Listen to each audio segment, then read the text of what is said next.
우리 보통 어떨 때 감사하다고 말하나요? 뭐 좋은 일 생겼을 때, 그쵸? 근데 말이죠. 만약에 진짜 감사라는 게 그런 거랑은 아예 차원이 다른 얘기라면 어떨 것 같으세요? 오늘 이 감사의 의미를 완전히 뒤집어 볼 아주 특별한 이야기에 대해 한번 파헤쳐 보겠습니다. 자, 먼저 이 질문부터 한번 던져볼게요. 보통 추수감사절 하면 딱 떠오르는 게 뭐죠? 맞아요. 풍성한 수확, 뭐 한 해 농사 잘 된 거, 이런 거잖아요. 대부분 이럴 때, 감사하다 하고 생각하기가 참 쉽죠. 그런데 오늘 살펴볼 이야기는 바로 여기서 아주 핵심적인 질문을 던집니다. 가만 생각해 보세요. 만약 감사가 그냥 상황 좋을 때, 뭐 많이 가졌을 때만 하는 거라면 그건 너무 변덕스러운 거 아닐까요? 왜냐면 뭐 풍년이 있으면 흉년도 있는 법이니까요. 그쵸? 자, 그럼 진짜 감사는 대체 어디서 오는 걸까요? 그 뿌리가 어디에 있을까요? 오늘 이야기의 핵심은 바로 이겁니다. 감사의 원천은 우리가 가진 무엇이 아니라 완전히 다른 데서 찾아야 한다는 거죠. 바로 이 지점입니다. 진정한 감사란 건요, 내 상황이 좋든 나쁘든 뭐 잘 되든 안 되든 이런 거에 흔들리는 게 아니라는 거예요. 오직 구원이라는 절대로 변하지 않는 단 하나의 은혜에 깊이 뿌리 내리고 있다는 거죠.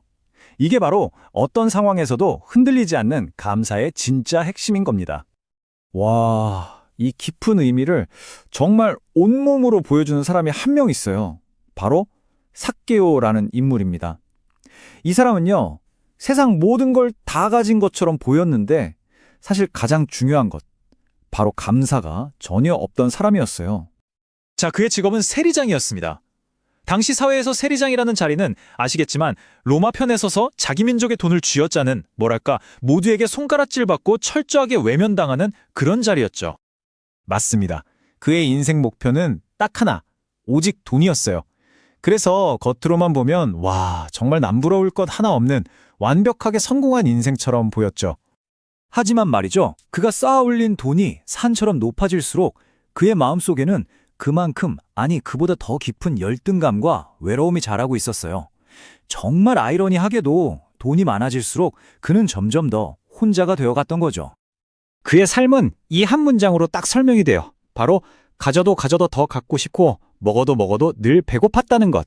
이게 바로 감사를 잃어버린 마음이 느끼는 채워지지 않는 공허함 그 자체인 겁니다. 그런데 바로 그때 정말 그 시대의 빅뉴스라고 할 만한 아주 충격적인 사건이 터집니다.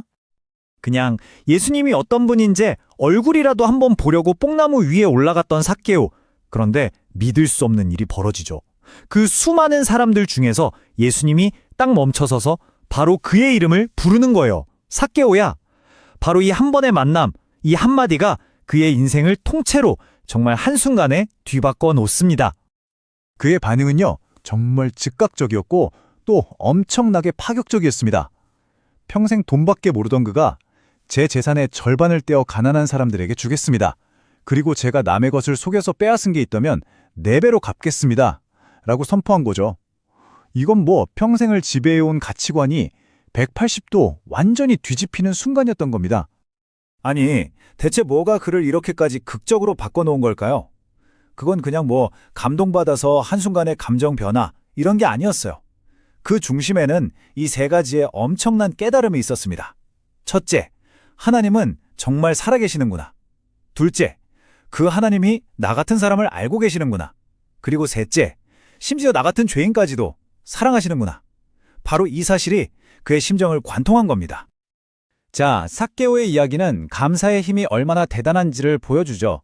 그런데 동시에 그 반대편에 있는 것, 즉 감사 없음이 얼마나 무서운지에 대한 아주 강력한 경고도 우리가 꼭 짚고 넘어가야 합니다. 이 위험을 설명하기 위해 정말 기가 막힌 비유가 하나 나옵니다. 미국 콜로라도에 무려 400년이나 된 거대한 나무가 한 그루 있었대요. 이 나무가요, 자그마치 14번의 벼락을 맞고도 살아남고 온갖 폭풍을 다 이겨낸 말 그대로 숲의 제왕이었답니다. 그런데 그 엄청난 나무가 결국 쓰러지고 마는데요. 이유가 뭘까요? 바로 눈에 보이지도 않는 아주 작은 딱정벌레들이 나무 속으로 파고들어서 안에서부터 갉아먹었기 때문입니다. 그리고 이 이야기는 바로 이 내부의 벌레가 감사 없는 마음이 가진 파괴력을 상징한다고 말합니다. 그러니까 우리 마음속의 원망, 불평, 불만 같은 것들이 바로 이 작은 벌레들처럼 우리 삶을 지탱하는 은혜라는 뿌리를 야금야금 조용히 갉아먹고 있다는 거죠. 정말 무서운 비유 아닌가요? 사실 이런 모습 낯설지가 않죠. 광야를 헤매던 이스라엘 백성들을 한번 떠올려 보세요. 눈앞에서 홍해가 갈라지는 걸 봤어요. 바위에서 물이 터져 나왔죠? 매일 하늘에서 만나가 음식으로 내려왔어요. 이런 엄청난 기적의 연속이었는데도 그들의 입에서는 불평이 끊이지 않았습니다. 그리고 결국 그 끝없는 불평이 그들의 눈을 가려서 약속의 땅을 바로 앞에 두고도 들어가지 못하게 만들고 말았죠. 자, 그렇다면 이 감사 없음이라는 내부의 벌레가 이렇게나 위험하다면 우리는 어떻게 그 반대, 즉 감사하는 마음을 키울 수 있을까요? 그 해답은 의외로 간단합니다. 바로 선택에 있다는 거예요.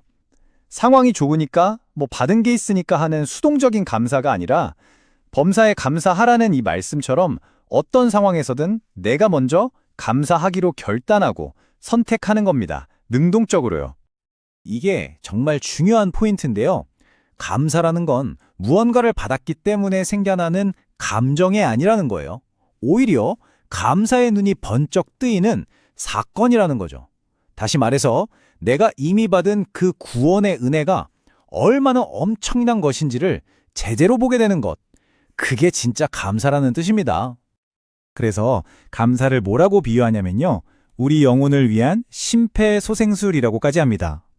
왜냐하면 우리가 감사하기로 선택하고 실천할 때 죽어가던 우리의 영혼이 다시 숨을 쉬고 깨어나고 살아나기 때문이라는 거죠. 자, 이제 오늘 이야기를 마무리하면서 우리 모두에게 이 질문을 한번 던져보고 싶습니다. 만약 감사가 세상을 바라보는 하나의 방식, 하나의 관점이라면 여러분은 오늘 무엇을 보기로 선택하시겠습니까?